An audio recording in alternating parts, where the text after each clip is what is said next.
일본 결혼정보회사에 한국 남성을 찾는 일본 여성 수가 기하급수적으로 늘어가고 있다고 합니다. 심지어 일본에 거주하는 한국 남성이 아닌 한국에 거주하는 남성들을 찾기 위해 중개수수료를 거침없이 내고 있다는데요. 도대체 일본에서는 어떤 일이 벌어지고 있는 것일까요? 여러분의 좋아요에 힘을 얻어 비디오 재생하겠습니다. 바로 지금 오늘의 사연 시작합니다. 안녕하세요. 저는 나가사와 유이입니다. 한국에서 직장 생활을 시작한 지 5개월이 되었네요. 한국에서 일하며 안정된 삶을 찾아가고 있어요. 불과 작년까지만 해도 저는 일본 도쿄에서 너무나도 힘든 나날을 보내고 있었거든요. 지금 돌이켜보면 저는 일본에서 태어나고 자라며 한 번도 다른 나라에서 살아볼까라는 생각을 해본 적이 없었습니다. 도쿄에서 대학을 졸업하고 취업을 했을 때만 해도 저의 미래는 자연스럽게 그곳에서 펼쳐질 것이라 믿었습니다. 제가 입사한 회사는 일본에서도 이름이 알려진 중견기업이었고 부모님도 안정적인 회사에 들어가서 다행이다라며 기뻐하셨죠. 하지만 직장 생활을 시작한 지 얼마 되지 않아 저는 현실의 벽에 부딪히고 말았습니다. 첫 월급을 받았을 때 저는 적잖이 실망했습니다. 회사에서는 우리 업계에서 신입사원 급여 수준이 낮지 않다고 말했지만 제 손에 준 월급은 약 22만 엔, 한화 약 195만 원 정도였습니다. 그때까지만 해도 저는 초반에는 누구나 돈을 모으기 힘들겠지라고 생각하며 낙관적인 태도를 유지하려 했습니다. 시간이 지나면 연봉도 오르고 생활도 안정될 거라고 믿었기 때문입니다. 그러나 도쿄에서 자취를 하며 혼자 살아가면서 점점 현실을 깨닫게 되었습니다. 우선 월세가 가장 큰 부담이었습니다. 도쿄 중심부에서 방을 구하는 것은 엄두도 내지 못했고 외곽 지역에서 최대한 저렴한 원룸을 구해야만 했어요. 하지만 월세를 9만 엔, 한화 약 80만 원이나 내야 했고 여기에 전기, 수도, 가스 공과금이 약 2만 엔, 한화 약 18만 원 정도 추가로 나갔습니다. 교통비도 만만치 않았어요. 회사까지 전철로 왕복 1시간 이상 걸리는 거리였고 매달 정기권을 끊어도 1.5만 엔, 한화 약 13만 원이 필요했습니다. 그래서 저는 식비를 최대한 아껴보려 했습니다. 점심은 편의점에서 삼각김밥과 컵라면으로 때우고 저녁도 가급적 간단한 요리로 해결했습니다. 그래도 한 달에 식비만 무려 6만 엔, 한화 약 53만 원 정도가 들었습니다. 여기에 통신비로 1만 엔, 한화 약 9만 원이 나갔고 의류비, 생필품, 보험료 등 기타 생활비까지 합치면 한 달 지출이 26만 엔, 한화 약 230만 원을 훌쩍 넘었습니다. 결국 매달 적자가 발생하는 지경에까지 이르렀죠. 저축은커녕 가끔 신용카드로 생활비를 충당해야 하는 날이 많았고 남은 돈이 거의 없는 통장을 보며 한숨 쉬는 일이 반복되었습니다. 처음에는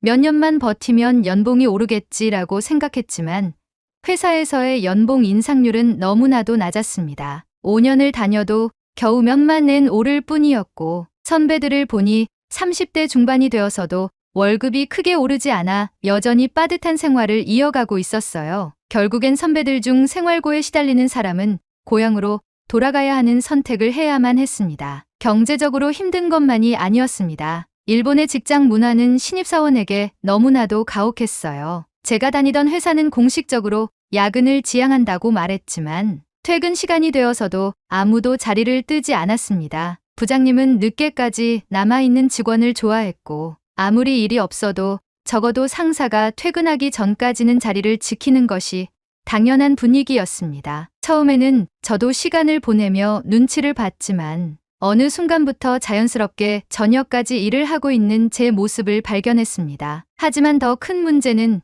그렇게 야근을 해도 제대로 된 야근 수당을 받지 못한다는 것이었습니다. 처음에는 야근 수당은 따로 지급되지 않나요? 라고 조심스럽게 물었지만 돌아온 대답은 다음과 같았습니다. 우리 회사는 연봉제라서 야근 수당이 따로 없어요. 회사의 일원이면 이런 정도의 희생은 당연한 거 아니야? 결국 저는 밤늦게까지 일하면서도 추가 수당을 받지 못했고 그저 묵묵히 버티는 수밖에 없었습니다. 주말에도 회사에서는 자발적인 업무 참여라는 명목으로 근무를 요구하는 일이 많았고 실적 압박이 심할 때는 몇 주 연속으로 쉬지 못하는 경우도 있었습니다. 그렇게 일하고도 급여는 거의 오르지 않았고 생활은 점점 더 팍팍해졌습니다. 그렇게 하루하루를 버티던 중 또 다른 문제가 발생했습니다. 한 번은 업무 중 강한 지진이 발생해 사무실 전체가 흔들렸습니다. 건물 전체에서 삐걱거리는 소리가 들렸고 책상과 서랍이 덜컹거리며 흔들렸습니다. 동료들과 함께 책상 밑으로 몸을 피했지만 수십 초 동안 이어진 흔들림 속에서 심장이 터질 듯 뛰었습니다. 몇 분 후 흔들림이 잦아들었지만 그 후로도 계속해서 여진이 발생했습니다. 경제적으로도 힘들고 야근에 시달리며 지진이 발생할 때마다 불안에 떨어야 하는 삶. 20대 후반이 되면서 저는 일본에서 이렇게 계속 버티면서 살아야 할까라는 생각을 하며 미래에 대한 고민이 깊어져만 가고 있었습니다. 대학 친구들 중 몇몇은 결국 도쿄 생활을 포기하고 지방으로 내려가는 것을 본 순간 저도 고민에 빠지기 시작했습니다. 부모님이 계신 나고야로 돌아갈까? 하지만 그곳에 돌아간들 지금보다 나은 삶을 살 수 있을까? 하는 걱정이 저를 오도 가도 못하게 만들고 있었죠. 도쿄에서의 삶에 찌들어 지쳐갈 때쯤 한국에 사는 미호에게 연락이 왔습니다. 그녀는 유학을 한국으로 가서 생활하고 직장까지 한국에 잡고 생활하던 친구였습니다. 미호와 연락을 주고받던 도중 직장 스트레스를 풀기 위해 휴가를 내어 한국으로 여행을 떠나야겠다는 생각이 들었습니다. 미호는 그런 저를 환영하였고 순간 저는 망설임 없이 한국행 비행기 표를 예약했습니다. 비행기가 인천공항 활주로에 부드럽게 착륙하자 저는 창밖을 바라보며 깊은 숨을 내쉬었습니다. 이번 한국 여행에서 스트레스를 모두 풀고 새로운 마음으로 일본으로 돌아가 열심히 살아보자고 마음먹었죠. 입국 심사를 마치고 수화물을 찾아 입국장으로 향했습니다. 캐리어를 끌고 입국장을 나와 미호를 찾으려 두리번거리던 저는 곧 익숙한 얼굴을 발견할 수 있었어요. 멀리서부터 환하게 웃으며 손을 흔드는 미호가 보였습니다. 반가운 마음에 빠르게 그녀에게 다가갔습니다. 미호는 저를 보자마자 활짝 웃으며 포옹했고 저의 캐리어를 받아들었습니다. 미호와 이야기를 하며 미호는 앞장서 걸어갔습니다. 그런데 그녀는 지하철로 향하는 것이 아니라 자연스럽게 저를 데리고 주차장 쪽으로 걸어가고 있었습니다. 우리 지하철 타고 가는 거 아니야? 저는 당연히 지하철을 타고 서울로 이동할 거라고 생각하고 있었습니다. 그런데 미호는 아무렇지도 않게 말했습니다. 아니, 내가 차 끌고 왔어. 공항에서 서울까지 바로 가려고. 저는 순간 귀를 의심했습니다. 자동차 말이야? 응, 캐리어도 무겁잖아. 그리고 이 시간엔 차로 가는 게 더 편해. 그녀를 따라 주차장으로 이동하자 깔끔하고 반짝이는 흰색 세단 한 대가 보였습니다. 미호는 자연스럽게 차 키로 문을 열더니 트렁크를 열고 제 짐을 넣었습니다. 에어컨 시원하게 틀어놨어. 저는 얼떨떨한 표정으로 조수석에 앉았습니다. 미호가 안전벨트를 확인하고 부드럽게 차를 몰기 시작하자 저는 믿을 수 없다는 듯이 물었습니다. 미호, 너 차가 있었어? 응, 출퇴근할 때 필요해서 샀어. 가끔 주말에 교회로 놀러 나가기도 하고. 너 대체 한국에서 얼마나 잘 살고 있는 거야? 저는 감탄을 금치 못했습니다. 일본에서는 제 또래 직장인이 차를 산다는 것이 거의 불가능한 일이었기 때문입니다. 우선 자동차 자체의 가격도 비싸지만 더 큰 문제는 유지비였습니다. 일본에서는 차량 세금이 비싸고 주차비도 부담스러웠습니다. 특히 도쿄 같은 대도시에서는 월 주차비만 해도 3만 엔, 한화 약 27만 원이 넘는 곳이 많았습니다. 여기에 자동차 보험료, 정기검진 비용, 기름값까지 고려하면 직장인 초봉으로는 자동차를 유지하는 것이 사실상 불가능했습니다. 그런데 미호는 아무렇지도 않게 차를 몰고 다니고 있었습니다. 한국에서는 차 유지하는 게 그렇게 부담되지 않아? 제 질문에 미호는 웃으며 고개를 끄덕였습니다. 응,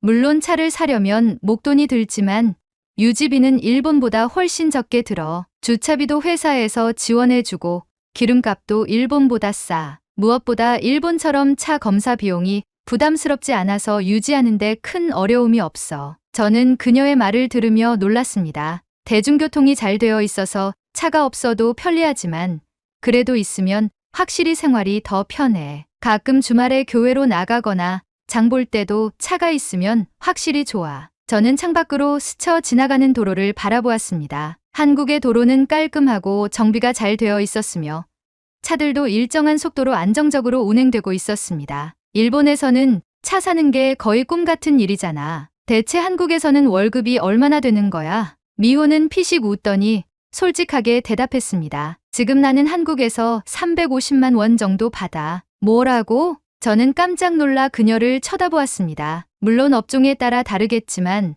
한국에서는 대졸 신입사원도 300만 원 정도는 받아. 그리고 내 경우에는 일본어를 활용하는 업무를 하다 보니 조금 더 받는 편이야. 저는 말문이 막혔습니다. 일본에서 신입사원과 비교했을 때 그녀의 월급은 1.5배 이상 증가한 급여를 받고 있었습니다. 게다가 그 돈으로 차까지 구입하고 유지할 정도라면 확실히 경제적으로 훨씬 여유로운 삶을 살고 있는 것이 분명했습니다. 대중교통도 편리하지만 차를 유지할 수 있는 환경도 잘 갖춰져 있어서 좋더라. 특히 서울은 지하철이 촘촘하게 연결되어 있어서 차 없이도 충분히 다닐 수 있어. 저는 잠시 생각에 잠겼습니다. 일본에서는 도쿄를 제외한 지방 도시에 살 경우 차가 거의 필수적이었습니다. 하지만 도쿄에서 차를 소유하는 것은 경제적으로 너무나 부담이 컸습니다. 결국 도쿄에서 사는 젊은 직장인들은 대부분 차 없이 대중교통만 이용하며 생활해야 했습니다. 반면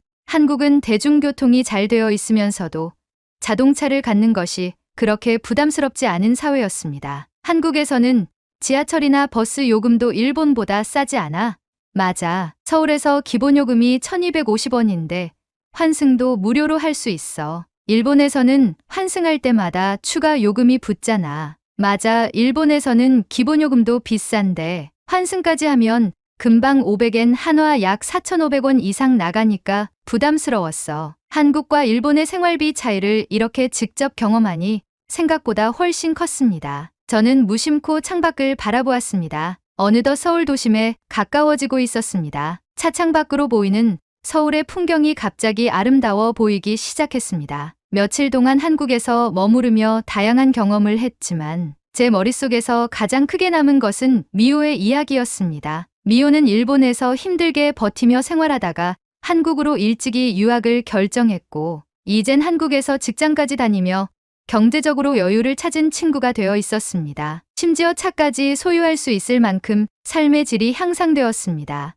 또한 그녀는 한국 남자친구와 연애를 하며 안정된 삶을 살고 있었고 내년에 결혼까지 앞두고 있었습니다. 그녀의 이야기를 들으면서 저는 자연스럽게 제 자신의 상황과 비교하게 되었습니다. 일본에서 계속 이렇게 살아야 하는 걸까? 한국에서의 꿈 같은 시간이 끝이 났고 저는 다시 일본으로 돌아가야 했습니다. 인천공항으로 향하는 길, 차창 밖으로 보이는 서울의 풍경을 보며 저는 미호에게 조심스럽게 물었습니다. 미호야, 나도 한국에서 살아볼 수 있을까? 미호는 운전대를 잡은 채 미소를 지으며 대답했습니다. 왜 못 살아? 너도 충분히 할 수 있어. 오히려 일본에서 직장 경험도 있으니까 한국에서 더 좋은 조건으로 취업할 수도 있어. 하지만 한국어를 유창하게 하지 못하는데 나도 처음엔 한국어를 잘 못했어. 근데 한국에서 유학까지 하고 회사까지 다니니 실력이 쑥쑥 늘더라. 그리고 한국어 보기보다 배우기 쉬워. 저는 미호의 말을 경청하였고 미호는 말을 이어갔습니다. 그리고 요즘은 외국인 직원을 뽑는 기업이 많아서 한국어를 완벽하게 못해도 일할 기회는 충분해. 만약 내가 진짜 한국에서 일하고 싶다면 내가 최대한 도와줄게. 미호의 단호한 목소리를 들으니 조금씩 용기가 생기는 듯했습니다. 그렇게 저는 일본으로 돌아와 현실로 복귀하였습니다. 하지만 한국에서 보낸 시간이 계속해서 머릿속을 맴돌았고 일본에서의 삶이 더욱 힘겹게 느껴졌습니다. 그러던 중 일본으로 돌아온 지 얼마 지나지 않아 또다시 강한 지진이 발생했습니다. 그날 저는 사무실에서 일을 하고 있었습니다. 그런데 갑자기 휴대폰에서 긴급 지진 경보가 울렸습니다. 뭐야, 또 지진이야? 순간 사무실 바닥이 흔들리기 시작했습니다. 천장에 달린 형광등이 좌우로 흔들렸고 컴퓨터 모니터도 덜컹거렸습니다. 동료들이 책상 밑으로 몸을 피했고 저도 얼른 몸을 웅크렸습니다. 수십 초 후 흔들림이 멈췄지만 여진이 계속될 것이라는 뉴스가 나왔습니다. 결국 회사에서는 모든 직원들에게 조기 귀가 조치를 내렸습니다. 하지만 문제는 그 다음이었습니다. 다음 날 출근하자마자 상사는 아무렇지도 않게 말했습니다. 어제 지진 때문에 못한 업무가 많으니까 이번 주는 늦게까지 남아서 메꿔야겠지. 저는 순간 어이가 없었습니다. 어제는 천재지변으로 인해 회사가 문을 닫았던 것이었는데 왜 그 부담을 직원들이 져야 하는 건지 이해가 되지 않았습니다. 결국 저는 일주일 동안 강제 야근을 해야 했고 야근 수당도 받지 못했습니다. 지진이 발생하는 것도 무서웠지만 그보다 더 무서운 것은 이런 삶이 계속될 거라는 사실이었습니다. 그날 밤 저는 침대에 누워 다시 한번 깊은 고민에 빠졌습니다. 이렇게 계속 살아야 할까? 한국에 가면 정말 더 나은 삶을 살 수 있을까? 머릿속이 복잡했지만 한 가지는 분명했습니다. 일본에서는 내 삶이 절대 나아질 수 없다는 결론이었죠. 저는 결국 한국으로의 이직을 결심했습니다. 다음 날 저는 곧바로 미호에게 연락했습니다. 미호야, 나 진지하게 한국에서 일하고 싶어. 잘 생각했어.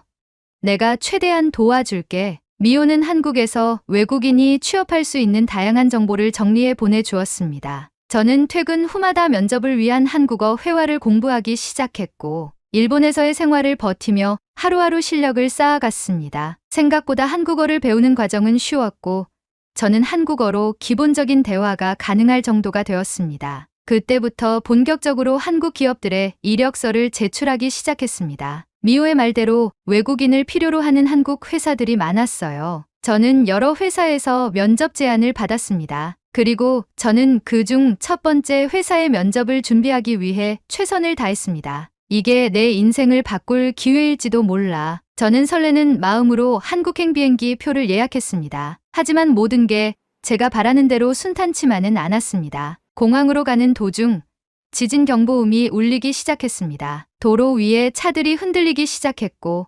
사람들은 당황한 표정으로 휴대폰을 확인하고 있었습니다. 공항에 도착한 후에도 상황은 좋지 않았습니다. 지진으로 인해 여러 항공편이 지연되고 있었고 제 비행기도 연착되었습니다. 저는 면접에 늦을까봐 조마조마해지기 시작했습니다. 초조한 마음으로 공항 전광판을 바라보며 발을 동동 굴렀습니다. 수십 분이 지나고 드디어 비행기 이륙 준비가 시작되었습니다. 저는 간절한 마음으로 탑승 수속을 밟았고 다행히 비행기는 이륙할 수 있었습니다. 비행기가 인천공항 활주로에 착륙하자 저는 재빨리 안전벨트를 풀었습니다. 입국 수속을 마친 후 곧장 공항철도 탑승구로 향했습니다. 미호가 미리 회사 관련 정보와 면접장으로 이동하는 최단 거리를 정리해준 덕분에 빠른 걸음으로 이동했습니다. 공항철도 승강장으로 내려가자마자 한국의 대중교통 시스템이 인상적으로 다가왔습니다. 전광판에는 정확한 도착 시간이 표시되어 있었고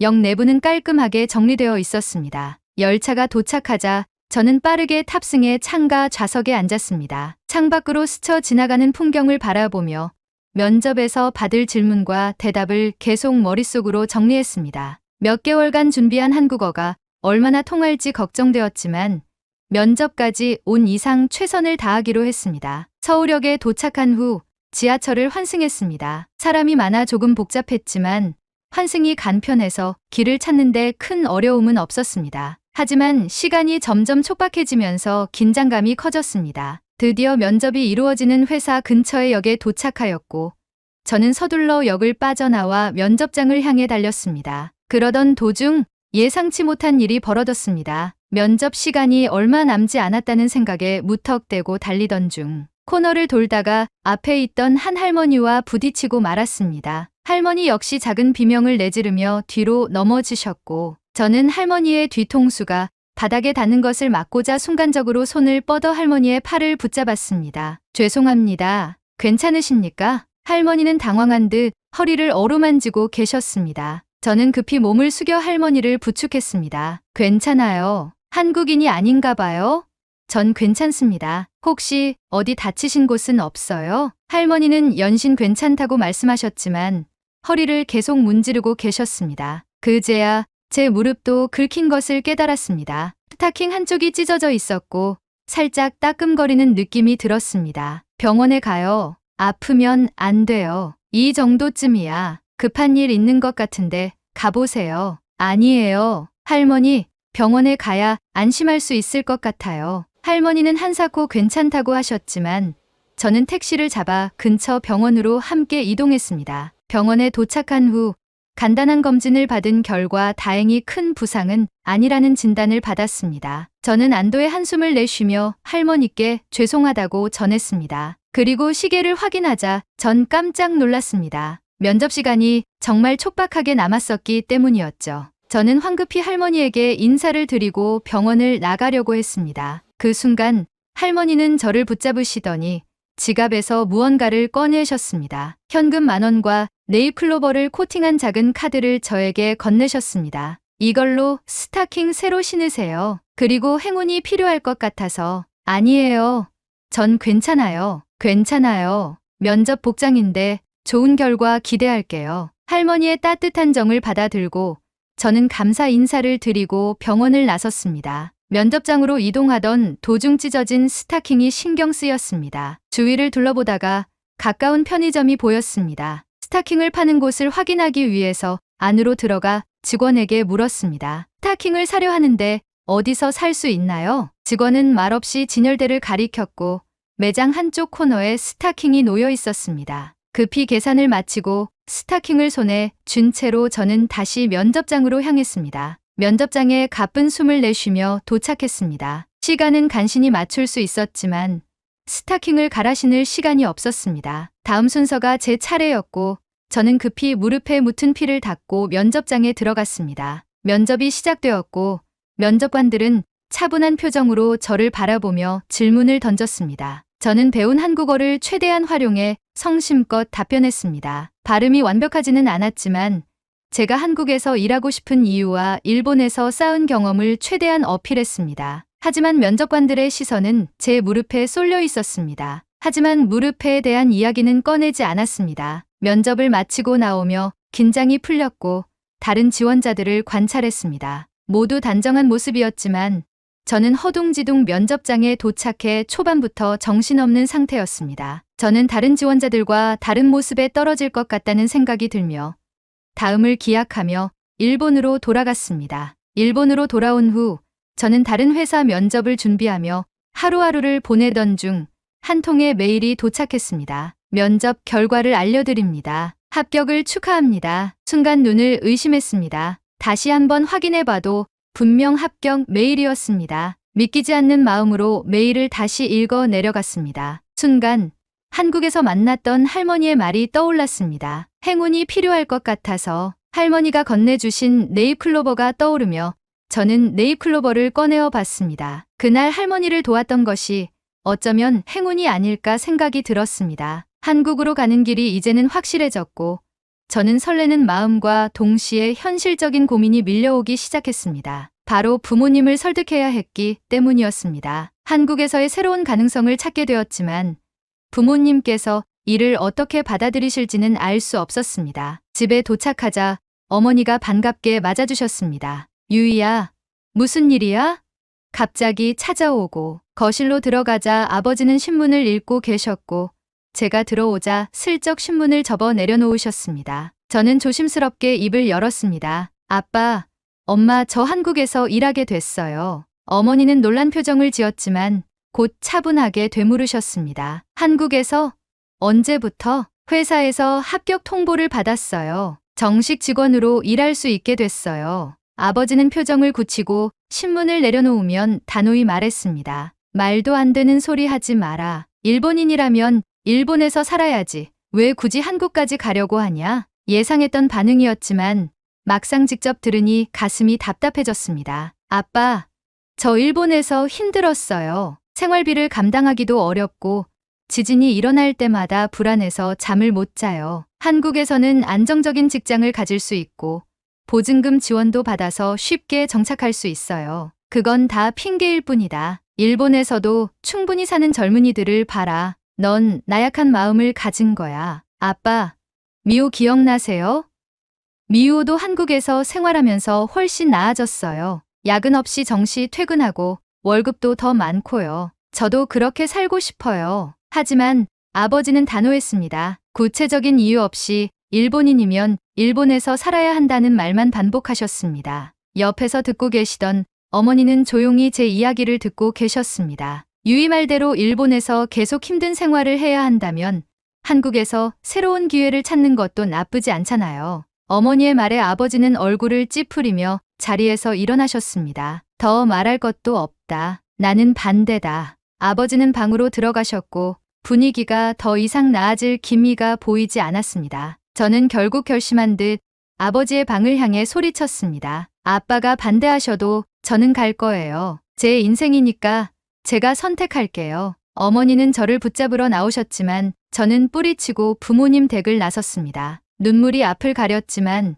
제 인생의 선택을 후회하지 않기 위해 눈물을 닦으며 집으로 향했습니다. 집으로 돌아와 한국으로 보낼 짐을 정리하고 있을 때 전화벨이 울렸습니다. 유이야, 할머니야. 할머니의 목소리는 평소처럼 다정했지만 왠지 모르게 걱정이 담겨 있는 듯했습니다. 너 한국 가기로 했다면서? 저는 조용히 대답했습니다. 네, 하지만 아빠께서 반대하셔서 마음이 무거워요. 그러자 할머니께서는 단호한 목소리로 말씀하셨습니다. 네, 아버지, 내가 설득해놨으니까 걱정하지 말아라. 순간 숨이 멎는 것 같았습니다. 정말요?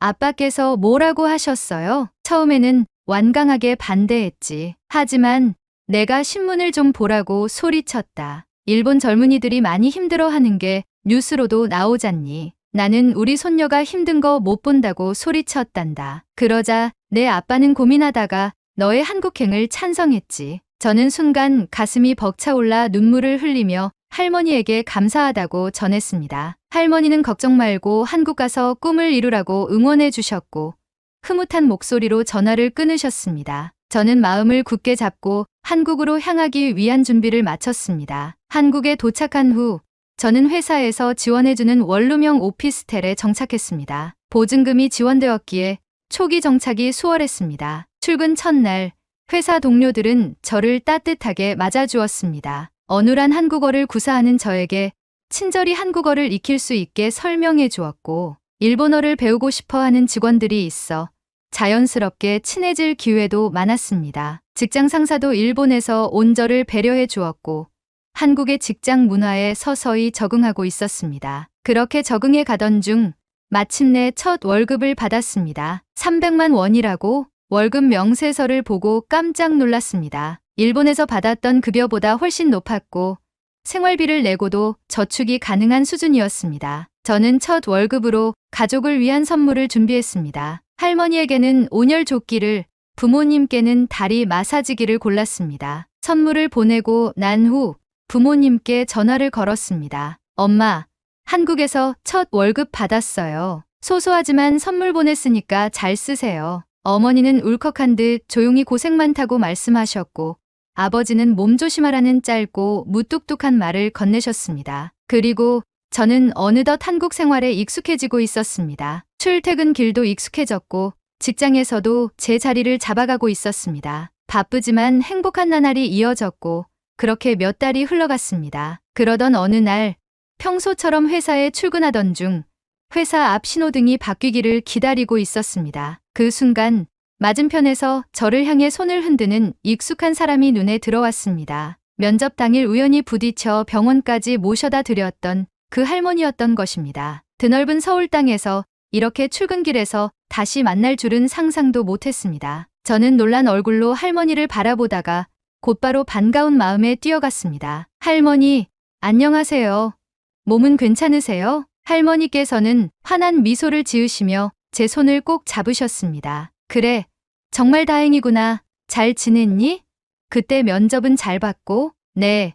덕분에 합격해서 지금 이 회사에서 일하고 있어요. 할머니께서는 기쁨이 가득 담긴 표정으로 고개를 끄덕이셨습니다. 저는 지갑에서 할머니가 주신 코팅된 네잎클로버를 꺼내어 할머니에게 다시 돌려드렸습니다. 이 네잎클로버 덕분이에요. 할머니에게 돌려드릴게요. 할머니는 한사코 거절하셨고 저는 다시 가져가시라며 실랑이를 벌이고 있었습니다. 그때 회사 건물 출입문에서 한 남자가 걸어 나왔습니다. 할머니, 뭐가 그리 급하다고 빨리 나가세요? 낯익은 목소리였습니다. 저는 본능적으로 고개를 돌렸고 순간적으로 말을 잇지 못했습니다. 그분은 바로 저희 회사 부장님이었기 때문입니다. 회사에 몇 번 마주친 적은 있었지만 개인적으로 이야기를 나눈 적은 거의 없던 분이었습니다. 그런데 할머니께서 그를 보자 활짝 웃으시며 손을 흔드셨습니다. 아이고, 우리 손주 추운데 뭐하러 나와? 얼른 들어가. 저는 순간 숨이 멎을 것 같았습니다. 할머니, 손주요? 할머니께서는 고개를 끄덕이며 제 손을 놓고 부장님의 팔을 가볍게 두드리셨습니다. 그래, 이 녀석이 우리 집 손자란다. 부장님 역시 상황을 이해한 듯 저를 보며 놀란 표정을 지으셨습니다. 유희 씨 혹시 할머니를 도와주셨던 분이 유희 씨였어요? 저는 당황한 듯 웃으며 고개를 끄덕였습니다. 예전에 면접 보러 오던 날 길에서 우연히 뵙고 병원까지 모셔다 드렸어요. 그러자 할머니께서는 흐뭇한 미소를 지으시며 손자의 팔을 다시 한번 가볍게 두드리셨습니다. 이 아가씨가 내 할머니를 병원까지 데려다 준 착한 사람이란다. 아주 친절하고 예의도 바르고 내가 정말 고마운 마음을 가지고 있었어. 부장님은 어딘가 민망한 듯 고개를 긁적이며 웃었습니다. 그렇군요. 그날 할머니가 계속 너무 고마운 사람을 만났다라고 말씀하셨는데 그분이 유희 씨일 줄은 몰랐네요. 그렇게 갑작스럽게 시작된 대화는 자연스럽게 이어졌고 이후에도 회사에서 자주 마주치면서